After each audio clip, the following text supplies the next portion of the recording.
Hi friends, మీరు చూస్తున్నారు SRJ మెక్ channel. ఇందులో మనకు కనిపిస్తున్నది రాయల్ ఎన్ఫీల్డ్ క్లచ్ ప్లేట్ల అసెంబ్లీ. దీని కాస్ట్ వచ్చేసి 3340 రూపాయలు అయితే పడింది. మనం ఎలా ఫిట్ చేయాలి ఏంటనేది సింపుల్గా అయితే చూపిస్తాం. వీడియో చూసారంటే ప్రతి ఒక్క మెకానిక్ అయితే సింపుల్గా అయితే ఫిట్ చేసుకోవచ్చు. మనం టెన్షన్ పడే అవసరం అయితే లేదు.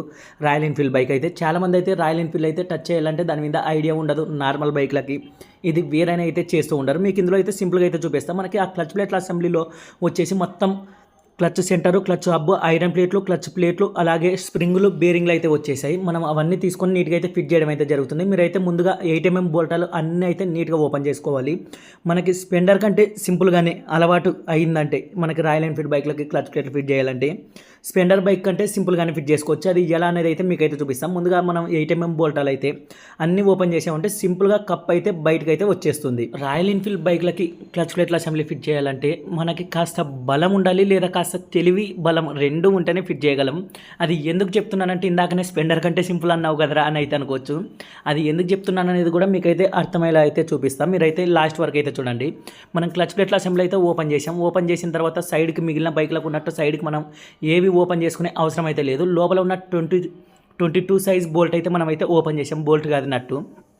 దాని లోపల అయితే ఒక వాచర్ ఉంది. మనం ఆ నట్టు ఓపెన్ చేసామంటే క్లచ్ ప్లేట్ల అసెంబ్లీ సెట్ అయితే బయటకు అయితే వస్తుంది. మన దగ్గర మిషన్ ఉంది కాబట్టి మనం అయితే సింపుల్గా అయితే ఓపెన్ చేసాం. మిషన్ లేకపోయినా కూడా మనం ఆ బోల్ట్ అయితే సింపుల్గా అయితే బయటకు అయితే తీయొచ్చు. దాన్ని తీసిన తర్వాత లోపల నుంచి అయితే ఒక వాచర్ అయితే ఆ నట్టు కింద అయితే ఉంది. మీరైతే గమనించండి. మనం క్లచ్ ప్లేట్ల అసెంబ్లీ అన్ని కాసేపు ఆయిల్లో అయితే నానబెట్టాలనుకుంటున్నాం. ఆయిల్లో నానబెట్టాలని రూల్ అయితే ఏం లేదు, కానీ మనకు కాస్త ఎక్కువగా లైఫ్ ఉంటాయనే ఉద్దేశంతో ఇవైతే ఆల్రెడీ ఆయిల్లో నానే ఉన్నాయి. కొన్ని బైక్లకు అయితే ఒట్టిగా ఉంటాయి. వాటిని అయితే కంపల్సరీగా మనం ఆయిల్లో నానబెట్టి ఫిట్ చేసామంటే పికప్ అంతా మనకి పర్ఫెక్ట్గా ఉంటుంది. క్లచ్ ప్లేట్లో ఆయిల్ని అబ్జర్వ్ చేసే వరకు మనకి టైం అయితే కంపల్సరీగా ఒట్టిగా ఉన్న క్లచ్ ప్లేట్లకు అయితే తీసుకోవాలి. దీనికైతే ఆ అవసరం లేదు. ఆయిల్ చెమ్మ అయితే ఆల్రెడీ కంపెనీ వాడు ఇచ్చేసాడు. మళ్ళీ కొంతమంది నానబెట్టుకుంటారు, కొంతమంది లేదనే ఉద్దేశంతో కంపెనీ వాడైతే ఆయిల్లో నానబెట్టి ఇచ్చాడు.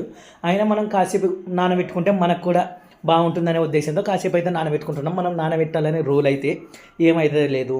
అన్నీ నానబెట్టుకున్న తర్వాత మేము బయటకైతే తీసాం. మీరైతే గమనించవచ్చు. నెక్స్ట్ మనం నార్మల్ బైక్లకి ఏ విధంగా ఫిట్ చేస్తామో అదే విధంగా మనం ఫిట్ చేసుకుంటూ అయితే వెళ్ళాలి. ముందుగా క్లచ్ ప్లేట్ ఒకటి, దాని తర్వాత వచ్చేసి దానిపైన వచ్చేసి ఐరన్ ప్లేట్. ఇంకా నార్మల్గా అన్ని బైక్ల మాదిరి దీంట్లో అయితే ఎటువంటి డిఫరెన్స్ అయితే ఉండదు. అన్ని 1 by 1 అయితే నీట్గా అయితే ఫిట్ చేసుకోండి. ఒక క్లచ్ ప్లేట్, దానిపైన ఐరన్ ప్లేటు. ఇవన్నీ అయితే అన్ని బైక్లకు మనం ఇదే విధంగా ఫిట్ చేస్తుంటాం కాబట్టి సింపుల్గా అయితే తెలుసు. కానీ కాస్త తెలివి, బలము ఉండాలని చెప్పింది. ఎందుకంటే వీటిపైన మనం ఫిట్ చేసేటప్పుడు ఆ స్ప్రింగ్లో నార్మల్ బైక్ల కంటే ఒక 4 times అయితే హార్డ్గా ఉంటాయి. నార్మల్ బైక్లకు మనం సింపుల్గా ఒకరమే ఎక్కి చేయొచ్చు. కానీ రాయల్ ఎన్ఫీల్డ్ బైక్లకు అయితే కంపల్సరీగా ఇద్దరైనా ఉండాలి, లేదా ఏదైనా కూడా మనకి సపోర్టింగ్గా తీసుకొని అయితే ఫిట్ చేయాల్సింది అయితే వస్తుంది. మీరైతే గమనించండి. అన్నీ అయితే ఒక ఐరన్ ప్లేట్, ఒక క్లచ్ ప్లేట్ మనం ఆయిల్లో నానబెట్టి నీట్గా ఫిట్టింగ్ అయితే చేయడం అయితే జరుగుతుంది. మనం ఇదే విధంగా అన్ని బైక్లకు కూడా ఫిట్ చేస్తూ ఉంటాం. ఆ స్ప్రింగులు ఫిట్ చేసేటప్పుడు మాత్రమే కంపల్సరీగా కాస్త బలం అనేది ఎక్కువగా యూజ్ చేయాలి, లేదంటే మనం ఫిట్ చేయడానికి అయితే కష్టం అవుతుంది. అన్ని 1 by 1 నీట్గా ఫిట్ చేసుకున్న తర్వాత మనం నెక్స్ట్ డైరెక్ట్గా క్లచ్ ప్లేట్ల అసెంబ్లీకి, క్లచ్ బెల్ట్కి ఫిట్ చేయడం అయితే అవుతుంది.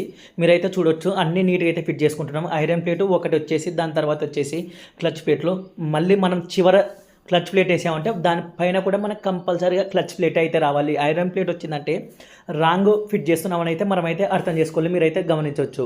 కింద మనకి క్లచ్ ప్లేటే ఉండాలి, దానిపైన కూడా క్లచ్ ప్లేట్లే ఉండాలి. మనకు ఆ చైన్ లూజ్ అవ్వడానికి అక్కడ టెన్షనర్ అయితే ఇచ్చి ఉంటాడు. ఆ టెన్షనర్ కింద ఒక బటన్ మాదిరి అయితే ఉంటుంది.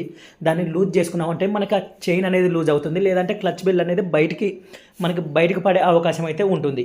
ఇక్కడ మనం ఫిట్టింగ్ చేస్తున్నప్పుడే ఆ క్లచ్ బెల్ అనేది బయటకు అయితే వస్తుంది. మీరైతే గమనించవచ్చు. అక్కడ టెన్షనర్ దగ్గర లూజ్ చేసుకున్నామంటే అక్కడ బటన్ మాదిరి ప్రెస్ చేసామంటే మనకి చైన్ అనేది లూజ్ అవుతుంది. ముందుగా ఒక వాచర్ అయితే ఫిట్ చేయడం అయితే జరుగుతుంది. వాచర్ పైన వచ్చేసి నట్టు ఫిట్ చేసామంటే ఇక్కడతో మనకి క్లచ్ ప్లేట్ల అసెంబ్లీ దానికి ఫిట్ చేసినట్టు. నెక్స్ట్ స్ప్రింగ్లు అయితే ఫిట్ చేయాలి. మన దగ్గర మిషన్ ఉంది కాబట్టి పుల్లర్తో అయితే అవసరం లేకుండా సింపుల్గా మిషన్తో అయితే ఫిట్ చేసుకుంటూ ఉన్నాం. లేదంటే మనకు కంపల్సరీగా పుల్లర్ అయితే అవసరం అయితే అవుతుంది. బయటికి లోపలికి ప్లే అయితే ఇలా ఉండాలి. ప్లే లేదంటే రాంగ్గా ఫిట్ చేసినట్టు అయితే అర్థం చేసుకోవాలి. ప్లే అనేది కంపల్సరీగా ఉండాలి. మనకి బయటికి లోపలికి ఈ విధంగా అయితే ప్లే అయితే ఉండాలి. మనకి లోపలికి అన్నప్పుడు క్లచ్ ప్లేట్లో ఫ్రీగా తిరగాలి. బయటికి ఎప్పుడైతే లాగుతామో అప్పుడు క్లచ్ ప్లేట్ల అసెంబ్లీ అనేది తిరగకూడదు, టైట్గా అయితే తిరగాలి. మీరు స్ప్రింగులు గమనించారంటే నార్మల్ బైక్ల కంటే చాలా హార్డ్గా అయితే ఉన్నాయి. దీన్ని ఫిట్ చేయాలంటే కంపల్సరీగా ఇద్దరన్నా ఉండాలి, లేదా ఏదైనా సపోర్టింగ్తో అయినా ఫిట్ చేయాలి మనం కాళ్ళతో. అలా ఇక్కడ ఫిట్ చేయడానికి నేను కెమెరా అనేది పక్కకు పెట్టి ప్రెస్సింగ్ చేయడం అయితే జరుగుతుంది. కాబట్టి ఎలా ఫిట్ చేసామని అయితే చూపించలేదు. ఇద్దరం కలిసి ప్రెస్సింగ్ అయితే చేసాం. నేను ప్రెస్సింగ్ చేస్తే మా వాడు బోల్టాలు అయితే ఫిట్ చేశాడు. అందుకని అక్కడ కెమెరా వీడియో తీయడానికి అయితే ఎవరైతే లేదు. ఇద్దరం సపోర్టింగ్తో మనకి ఆ క్లచ్ ప్లేట్ల స్ప్రింగ్లు అయితే ఫిట్ చేసాం.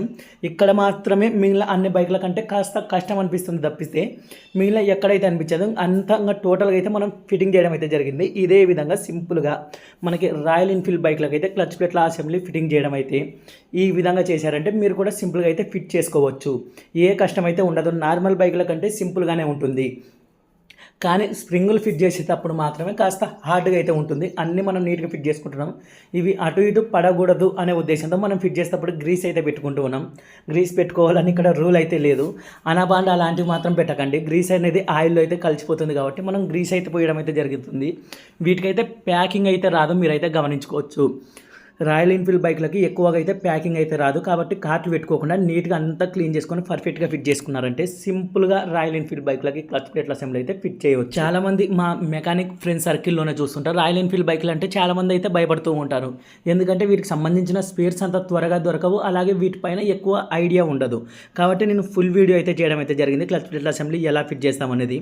ఇంకా ఇటువంటి ఫుల్ వీడియోలు మన ఛానల్లో అయితే కంపల్సరీగా నేనైతే పెడుతూ ఉంటాను. ఈ మధ్య ఎక్కువగా షార్ట్ వీడియోల కంటే ఫుల్ వీడియోలు అయితే పెడుతున్నాయి. ఇంట్రెస్ట్ ఉన్న వాళ్ళు కంపల్సరీగా అయితే చూడండి. వీడియో నచ్చితే లైక్ చేయండి, షేర్ చేయండి, మన ఛానల్ని అయితే సబ్స్క్రైబ్ చేయండి. ఈ మధ్య నేను ఎక్కువ శాతం వీలైనంత వరకు ఫుల్ వీడియోలో అయితే నేను పెడతాను. చాలామంది ఫుల్ వీడియో అయితే పెట్టమంటున్నారు. పెట్టిన తర్వాత చూసే వాళ్ళ సంఖ్య అయితే చాలా తక్కువగా ఉంది. మీరు సపోర్ట్ ఇచ్చారంటే కంపల్సరీగా ఫుల్ వీడియోలు అయితే చేస్తా ఫ్రెండ్స్.